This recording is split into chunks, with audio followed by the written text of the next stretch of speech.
Sawa ka na ba sa paulit-ulit na pag-filter? May solusyon tayo dyan using Slicer. Isang click mo lang, kita ka agad yung data mo. Tara, turo ko sa'yo.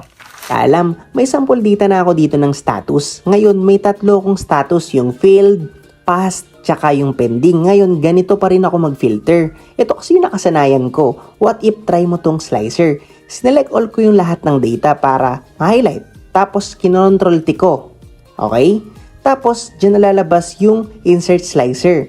Status yung gusto kong piliin kasi gusto ko, may tatlo kasi akong type dyan ng status. Tama, etong failed, past, pending. Gagawin ko siyang column, parang nakatatlo. Yan. Nakita nyo?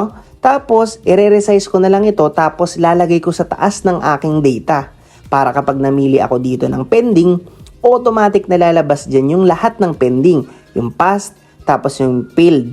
Tapos ito, ialisin mo yung filter kapag yun yung kinilik mo. Tapos kapag gusto mo yung multiple, i-press mo lang yung control. Tapos i-click mo lang. Diba? Basic lang. I hope nakatulong sa'yo yung technique na to. Like and follow for more Excel tip.